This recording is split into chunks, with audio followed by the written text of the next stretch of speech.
Ruben, the perfect response to Monday night. How did you turn that game around?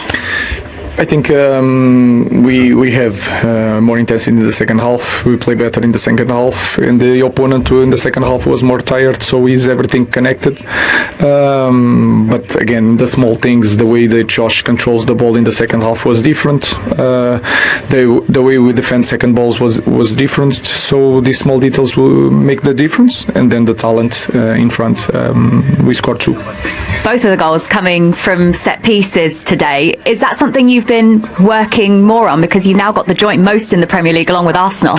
Yeah, it's so important in our league because it's hard to play against every opponent, and you can sense by throw-ins, free kicks, corner kicks, to score a goal, to open the game, to give more confidence to the team. So if you look at Premier League, if you don't work on set pieces, you are losing the game already. It's been almost a year since Xerxes' last Premier League goal. What can that now do for his confidence? It's so important for a striker to score goals. He's not playing many minutes, but the way he responds the second half is really important. It's more important than just the goal. Again, the small details to win one first ball, for us to win the second ball, the connection, that is so important for our game, and the goal is really important for the team and for him.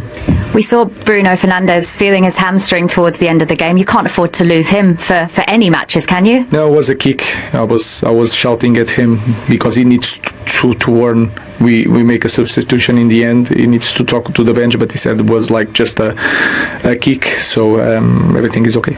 How important is it now to back this win up today with another one at home against West Ham next? It's important to win every game, and again today was once again the proof that if you play the same way but you increase the way we fight for every ball, in the small details, the certainty on the pass, the movements, if we work on that in the different pace, we can beat anyone.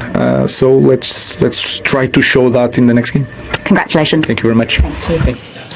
A big response to Monday's disappointment. Joe and Crouchy watching with me, and Palace were deserving of their lead at half-time, but Manchester United just a different side in the second half, Crouchy. And Joshua Zirkzee, I think a lot of Man United fans perhaps would have had him off at half-time.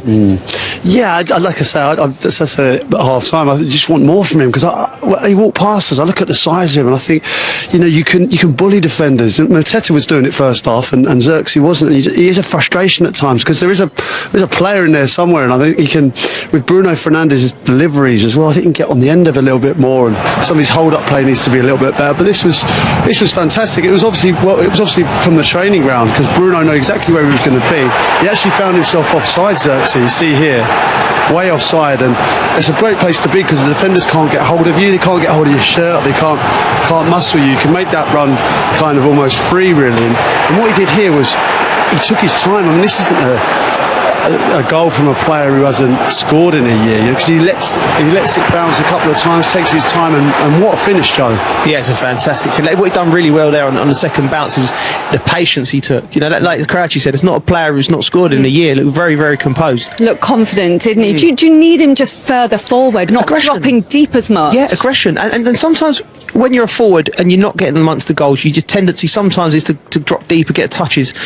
You need to be more aggressive. You can be the biggest lad and the strongest lad in the world, but be aggressive. Be forceful. Get yourself hurt. If he does all them things, his quality will come out and he will score goals. Yeah, as a centre forward at times, if you're not getting the ball, you got a tendency to come short, and I think that's what he does. He wants to get involved in the play, and then you don't find yourself higher up, and you're not going to score goals from that deep position. I think he definitely did it well in the second half. And then the second goal came from the free kick. Gay was deemed to have fouled Dalot for this free kick. Did you think it was a foul? I think so. I mean, you can say that he can't really get out of the way, but I do think it was a foul. And it was another well worked goal. Yeah, he bought the foul. I thought it was a foul, and then that's fantastic play from Fernandes and Mount. Two very intelligent players, and I know there was a little bit of confusion from the bench, and there was, the Wolves clearly talking to Henderson. They wasn't happy. Fernandes recognises that, rolls it, and it's a wonderful strike. Henderson just gets a bit flat-footed there, but it's right in the bottom corner. It bounces just in front of him.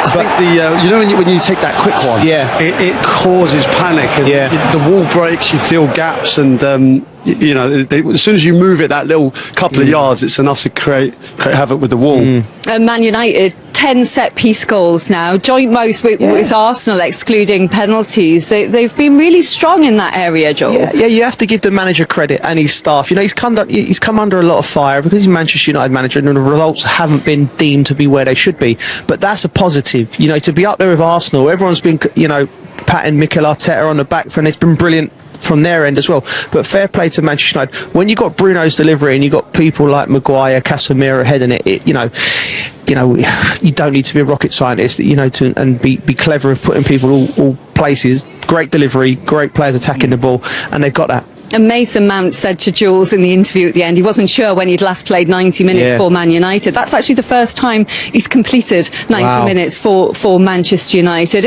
in the Premier League. Is it just great to see him fit and doing well like this, Peter? Yeah, I mean, this is the frustration, and we know Mason well, and he's such a talent. He's such a great player, and it wasn't long ago he found himself in the England squad. He was. Can he get back to that? And it's only about fitness. It's not about talent, and that will go some way to helping him today. Yeah, that's it. Listen, Lindsay, it's not talent, it's not desire, it's not quality. It's just will his body hold up? If his body holds up, he's as good as a player in that position that we've got. He really and Thomas Tuchel really likes him. You have to remember it's a Champions League winner at Chelsea in that exact model that Thomas may like to play at sometimes. So, listen, great to see him back. Really good, and he was very, very good today. A good afternoon for him, helping with that comeback on the score sheet today, completing 90 minutes as Ruben Amorim's side come from behind to leapfrog Crystal Palace in the table. We'll have more reaction when we come back after the break. We'll hear from both the managers after this 2-1 win for Manchester United. Well, they will try and build on that win. Yeah, congratulations, guys. How much did you need that after Monday night, and to get a win on the road as well, because they've not come easy for United this season? Yeah, we've not found it easy away from home this season. Obviously a very difficult result in the last game, so we know we needed to bounce back, and that's what we spoke about before the game. I thought we showed good character to come back, obviously, after the 1-0 down first half. So it was about reacting in the change room second half, and I thought we did that really good. We come out and we were at it. Joshua, your first Premier League goal in almost a year, and you absolutely thumped it in as well. How much of a relief was it to see that go in? Great feeling. It's always a good feeling to score, but most importantly, just got us back into the game, and this guy scored in a pretty good goal as well after. So it was all about 3 points today, and just very happy that we got them. So very important. The manager has spoken about the pressure of playing for Manchester United. How much have you felt that in that period of time without a goal?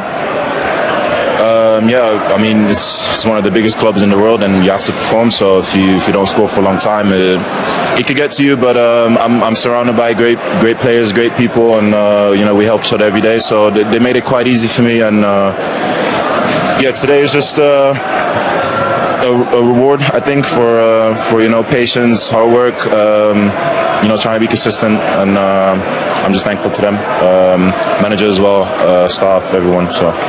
Yeah, good environment. Mason, I know you're desperate to play more and to stay fit. How are you feeling this season? I'm feeling good. The win obviously was massive today, but also for me to play the full game. I can't remember, I haven't done that in a while, so I've been feeling really, really good recently. No problem. So I'm enjoying my football. And when you have days like this in front of the fans like this, so it makes it all worth it. Well done, guys. Thank you. Cheers. Thank you.